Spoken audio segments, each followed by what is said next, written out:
마산 국화축제에 가고파를 넣는 명칭 변경을 두고 여전히 시끄럽습니다.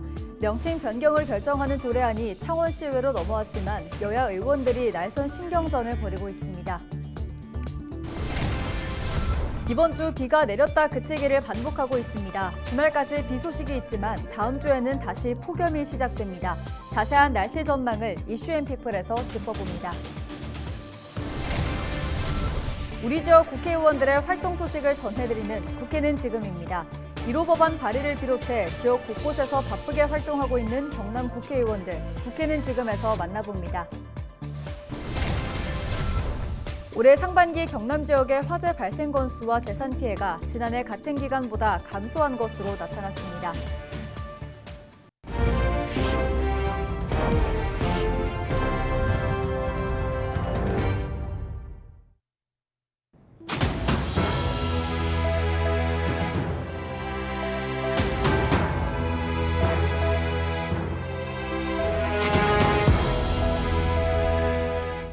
시청자 여러분 안녕하십니까? 헬로티비 경남 뉴스입니다.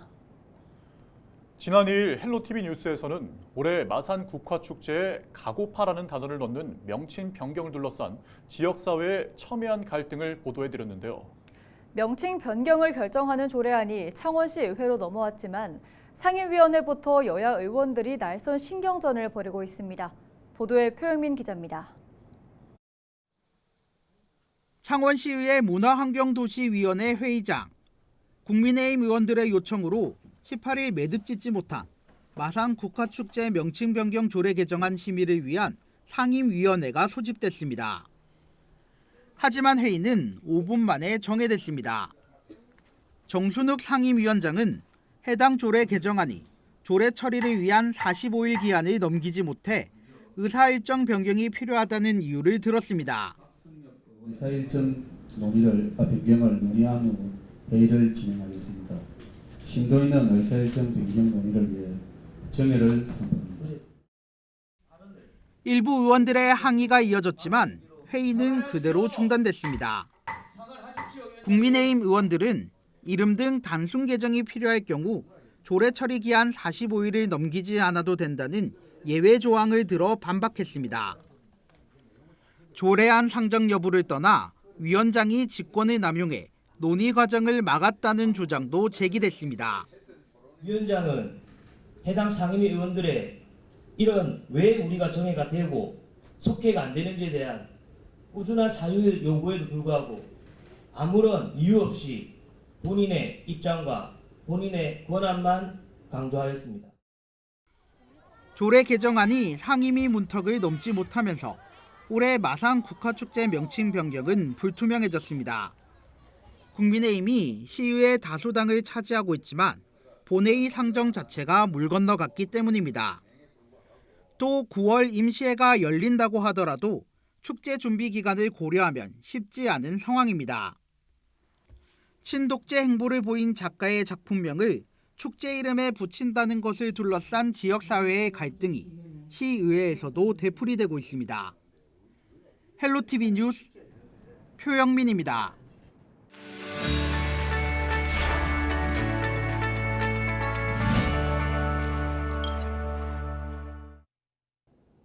우리 지역 국회의원들의 활동 소식을 전해드리는 국회는 지금입니다. 이번 주 우리 지역 국회의원들은 1호 법안 발의를 비롯해 지역 현장에서 지역 발전 방향 토론회 등 다양한 활동 소식을 전해왔는데요. 바쁘게 움직이고 있는 경남 지역 국회의원들 차례차례 살펴봅니다. 먼저 창원시 마산하포구 최영두 국회의원입니다. 지난 12일 최영두 국회의원실 주최로 AI 디지털 자유무역 도시로 발돋움하는 전략을 논의하는 도시계획 토론회가 열렸습니다. 원도심을 다시 되살리기 위한 방안과 함께 최근 지역의 롯데백화점 폐점과 빈집, 고령화 등 쇠퇴하는 지역의 문제점에 대해서도 논의가 이뤄졌는데요. 최 의원은 빠르면 3년 뒤 DNA 첨단 산업 생태계가 마산하포구에 뿌리내릴 것이라며 미래 첨단 산업 인력 양성을 위한 AI 디지털 1:1 맞춤 수업을 마산하포구 전역에 실시하고 관광산업 인프라를 확충해 소상공인을 집중 지원하겠다고 약속했습니다. 박상훈 국회의원이 지역 균형 발전을 위한 1호 법안 2차 공공기관 이전 3법을 발의했습니다. 인구 감소 지역 경제 활성화를 위한 공공기관 이전 특별법 제정안과 지방자치분권 및 지역 균형 발전에 관한 특별법, 인구 감소 지역 지원 특별법 등 2개의 개정안입니다. 먼저 인구 감소 지역 경제 활성화를 위한 공공기관 이전 특별법은 2차 공공기관이 이전할 때 대상지는 인구 감소 지역이 우선되어야 한다는 내용이 핵심인데요. 2개의 개정안의 내용도 2차 공공기관이 이전하는 데 용이하도록 법적 근거를 담았습니다. 박 의원은 인구 감소 지역을 되살릴 수 있는 유일한 길은 공공기관 이전이라고 밝혔습니다. 윤영석 국회의원이 19대부터 시작했던 지역 및 민원 상담을 22대 의정활동 기간에도 이어갑니다. 그 시작으로 지난 13일 물금읍 사무소에서 윤영석과 함께 시민감동 민원 데이트를 열었는데요. 이날 진행된 민원 상담에는 50여 명의 시민들이 찾아 가정 어린이집 활성화를 위한 예산 증액을 비롯해 택시 월급제 폐지 등 다양한 민원을 제기했습니다. 윤 의원은 시민들이 일상생활에서 겪는 불편한 상황이나 지역 현안, 국가적인 정책 건의 등 모든 분야에 대해 진심을 다해 소통하겠다고 밝혔는데요. 윤 의원과 함께하는 민원 상담은 매월 둘째 주와 넷째 주 토요일 지역 사무실에서 진행됩니다. 지난 9일 경북 경산에서 새벽 택배 배송을 하던 여성 노동자가 급류에 휩쓸려 사망한 사건이 발생했습니다. 정혜경 의원은 이 사고를 두고 기록적인 폭우에도 택배업체가 배송을 중단시키지 않아 참사로 이어졌다고 규탄했습니다. 지난 17일 열린 기자회견에서 정 의원은 정해놓은 마감 시간을 지켜야 하는 압박을 받고 있고 배송 마감 시간을 넘길 경우 배송 업무 할당을 못 받는 과도한 페널티를 적용하고 있다고 밝혔습니다. 또 이 억울한 죽음이 반복되지 않도록 대책 마련이 절실하다고 강조했습니다. 지금까지 국회는 지금에서 우리 지역 국회의원들의 주요 활동사항 살펴봤습니다. 올해 상반기 경남 지역의 화재 발생 건수와 재산 피해가 지난해 같은 기간보다 감소한 것으로 나타났습니다. 경남도 소방본부는 올 상반기 경남의 화재 건수는 1,409건으로 지난해 같은 기간보다 92건 줄었다고 밝혔습니다. 이로 인한 인명피해는 81명 발생했으며 재산 피해는 149억여 원으로 235억 원이 감소했습니다. 소방당국은 올해는 건조한 날이 많지 않아 임야 화재가 대폭 줄면서 재산 피해까지 동시에 감소한 것으로 분석했습니다. 화재 발생 장소는 비주거시설과 주거시설, 자동차 순으로 많았으며 부주의로 인한 화재가 가장 큰 원인이었습니다. 최근 액화 석유가스 폭발로 추정되는 불이 난 밀양시 하남읍의 한 아파트에서 대한적십자사 경남지사가 구호 활동을 했습니다. 경남지사는 직원과 봉사원 20명을 현장에 투입해 도시락과 물 등을 제공하고 대피 가구에 담요 등 구호 세트를 지원했습니다. 앞서 지난 17일 오전 9시쯤 밀양시 하남읍 수산리의 한 아파트 6층에서 폭발로 추정되는 불이 나 주민 1명이 숨졌습니다. 현재 정밀 안전진단을 위해 일부 주민들이 임시 숙소에서 지내고 있습니다. 검찰이 강제추행 혐의로 기소돼 1심에서 집행유예를 선고받은 오태환 의령군수에게 항소심에서 징역 6개월을 구형했습니다. 창원지방검찰청은 지난 18일 항소심 결심 공판에서 오 군수에게 징역 6개월을 선고해달라고 재판부에 요청했습니다. 검찰은 오 군수는 기자간담회에서 대범하게 범행해 죄질이 좋지 못하며 이해할 수 없는 변명으로 일관하고 있다면서 오히려 피해자에게 정치적 배후 세력이 있다거나 무고로 고소하는 등 2차 가해도 서슴지 않고 있다고 주장했습니다. 오 군수 측 변호인은 공소사실과 같은 발언과 행동을 한 자체가 없다고 말하며 무죄를 선고해달라고 재판부에 요구했습니다.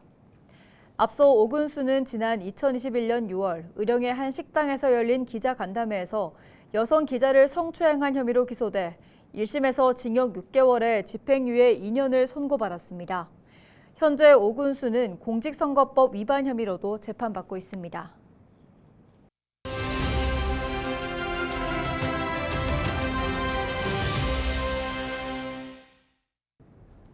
많은 비가 내리다 덥고 또 덥다가 비가 내리고 이렇게 오락가락한 날씨가 계속되고 있습니다. 19일 부산과 경남 일부 지역에서는 폭염주의보까지 발효됐는데요. 이번 주말 날씨 전망 알아봅니다. 부산지방기상청 이상빈 예보관 전화 연결되어 있습니다. 예보관님 안녕하세요. 네, 안녕하세요. 부산지방기상청 예보과 주무관 이상빈이라고 합니다. 네, 최근 날씨가 오락가락합니다. 이번 주말에 바깥으로 야외 활동을 해도 될까 궁금하신 분들 많으실 것 같은데요. 주말 날씨 전망 한번 짚어주시죠. 이번 주말 동안 부산과 경상남도는 정체전선상에서 발달하는 비구름대의 영향으로 5mm에서 40mm의 비가 내리겠으나 소강 상태를 보이는 곳이 많겠습니다. 정체전선의 위치와 우리나라 주변 기압계 변화에 따라 강수 지역과 시점 등 예보 변동성이 크겠으니 앞으로 발표하는 최신 예보를 참고하시기 바랍니다. 네, 이번 장마 기간은 유독 예측하기가 참 힘듭니다. 이런 장마를 두고 도깨비 장마라고 하는데요. 같은 지역 안에서도 이렇게 강수량이 극과 극인 이유가 있을까요? 장마철에는 북쪽 기압골의 남하와 북태평양 고기압의 북상, 그리고 하층 제트 등의 영향으로 정체전선의 위치와 강수 강도가 변하게 됩니다. 정체전선의 영향으로 비가 내리다가 전선이 이동하게 되면 습도가 높은 상태에서 햇빛을 차단하던 구름대도 이동해서 기온이 높아지게 되고 그로 인해 체감 온도가 높아지면 무더위가 발생할 수 있습니다. 네, 그렇다면 이번 장마 언제까지 이어질까요? 강수의 경우 변동성이 크기 때문에 올해 구체적인 장마 종료일에 대해 말씀드리기가 어려운데요. 과거 남부지방의 장마 종료일을 말씀드리면 예년 장마 종료일은 7월 26일, 평년 장마 종료일은 7월 24일로 평균적으로 7월 하순에 종료가 되는 것을 볼 수 있습니다. 네, 올해 장마가 아직 끝난 건 아니기 때문에 안심할 수는 없습니다. 주의사항이 있다면 어떤 게 있을까요? 장마철 많은 비가 내리면 강과 하천의 범람으로 주변에 침수가 발생할 수 있고 누적된 많은 비로 인해 지반이 약해지면 비가 그치더라도 산사태나 농경지 파손 등의 피해가 발생할 수 있습니다. 사전에 배수시설 등 시설물 점검에 유의하시고 위험 지역에 접근을 삼가는 등 안전사고에 각별하게 주의하시기 바랍니다. 네, 오늘 말씀 여기까지 듣겠습니다. 지금까지 부산지방기상청 이상빈 예보관과 함께했습니다. 다음 소식입니다. 새벽 시간대 술을 마시고 음주운전을 하던 20대 남성을 경찰과 택시기사가 추격해 검거했습니다.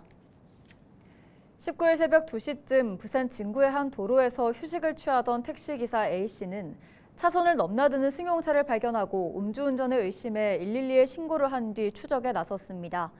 A씨는 신고를 받고 출동한 경찰과 음주운전 의심 차량을 추격해 광안대교에서 승용차 운전자 20대 B씨를 검거했습니다. 검거 당시 B씨의 혈중 알코올 농도는 면허 취소 수준으로 측정됐습니다.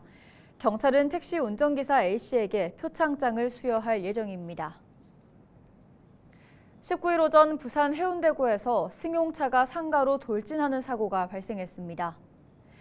경찰은 19일 오전 8시 40분쯤 해운대구 승당 사거리에서 올림픽 교차로 방향으로 운행 중이던 승용차가 불상의 이유로 보도를 침범한 뒤 1층 상가 입구를 들이받았다고 밝혔습니다.